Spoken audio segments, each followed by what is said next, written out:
Yes, sir. Yes, sir. Yes, sir. Yeah. Lord Brunson back at you with the back at you, and I'm the best reporting on the Eagles. Before we get into the meat and potatoes, I gotta let you know that this video was brought to you by Print Champs. Big Print Champs in the building. Make sure you get your hurt season hats, your ski mask, Howie, all of that stuff to keep you in tune, keep you in step. You know the vibes. Use code Bully10 at checkout. Make sure you do that. That is critical to the operations and saving some money during this holiday season. You know the vibes. Happy holidays to everybody. Now let's get into some Philadelphia Eagles news, injury reports. AJ Brown breaking his silence during his media blackout in a way, and you know things all Philadelphia Eagles. So let's talk about it, man. Let's talk about the wide receivers for a second of the Philadelphia Eagles, man. You know it's a blessing to have two wide receivers back-to-back years have 1,000 receiving yards. That shows that your quarterback is able to get the ball to the playmakers. That shows that you have some dogs at the position, and that just shows that those guys are as good as advertised, and it's not a fluke. Now, we know what AJ brings to the table. You know what Smitty brings to the table. You know what I mean? But at the end of the day, man, very, very grateful of those guys. Smitty around closing in on 1,100, I believe. AJ 1,300. Those guys have been putting on since they became a 1-2 punch in the wide receiver room. So, you know, shout out to those guys. Both should be Pro Bowlers.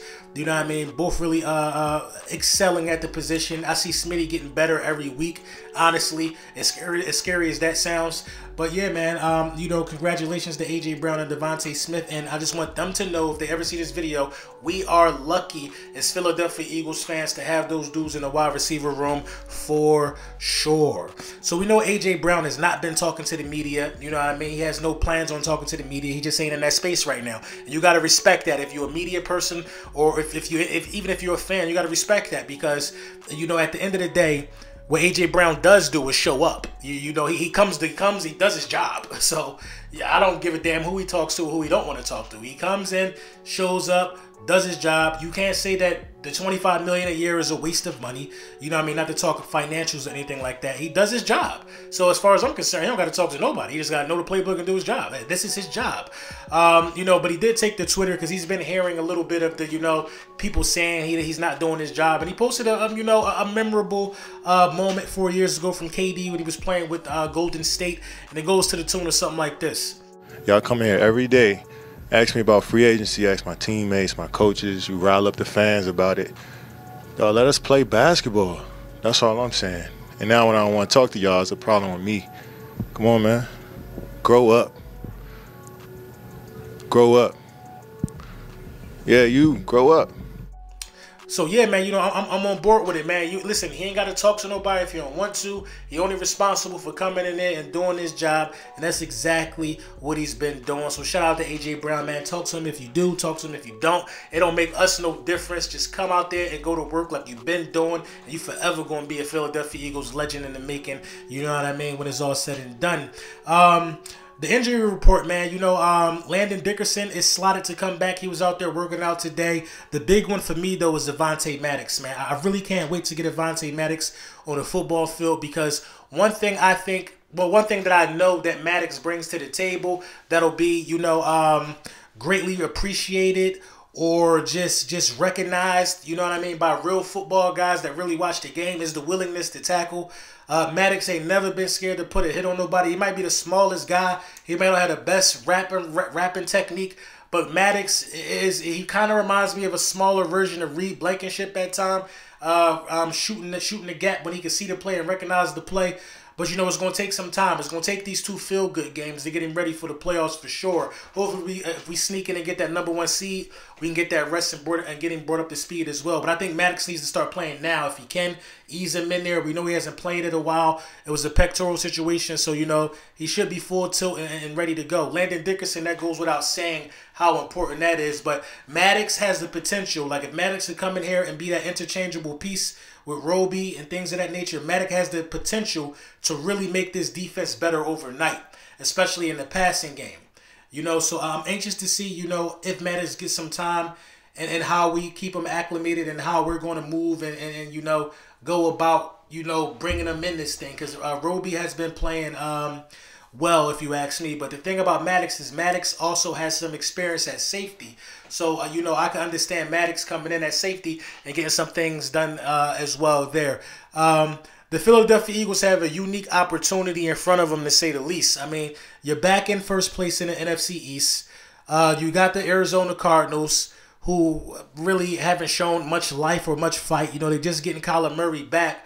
But you know, this week in particular, I got to see something out of the passing offense. Me personally, because the Arizona Cardinals have the worst than us, probably the worst pass defense in the National Football League.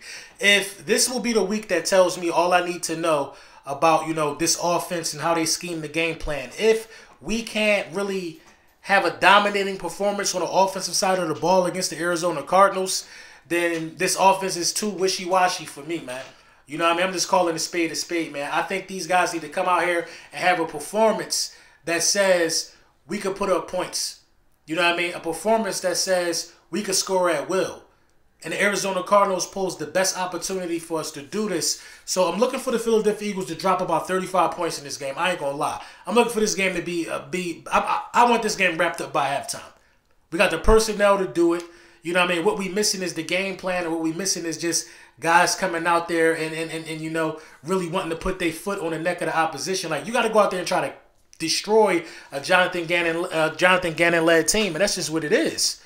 You know what I mean? The Arizona Cardinals aren't good. You know, this was the cushion for us, in my opinion, when we played the Bills, the Chiefs, you know, all of those guys. I didn't foresee us losing to the Cowboys the second time. I didn't foresee us losing to San Fran.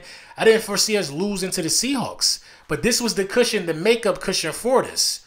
You know what I mean? At the end of the day, you still can have a what? You 11 games, 11. You can have a 13-win season at the end of the day. You went out there and did your job. You clinched a playoff spot. You can have a 13-win season at the end of the day. You win today. Sunday. The Dallas Cowboys, I think they play tomorrow, Saturday, if I'm not mistaken. They very well can drop that game against the Detroit Lions. The Detroit Lions are a good football team. The Dallas Cowboys lose that game. You just need one more game to wrap up the division. You know, it'll just be a bummer and a disappointment if at this point in the season you fold away the division with these two opponents left on the roster. So the Philadelphia Eagles got some things they need to do, which is basically win. And we're going to see where the chips may fall. You know, as far as game plan and what I think should happen against the Arizona Cardinals, it's not really a hard game plan. I would like to see more running the ball, more controlling the clock, more asserting your will, letting those big guys on the offensive line go out there and get after it. But also on the defensive side of the ball, Kyler Murray not no slouch. So you still, all in all, you still got to go out there and you still got to do your job. You know what I mean? You still got to do your job. You can't afford to take a week off. You can't afford to take no opponents lightly because, like I said, the Dallas Cowboys are right there breathing on your neck. They're right there breathing on your neck. I want to see this defense dominate. I want to see this offense dominate. It's time to start getting into the mindset of dominating as we close out this season.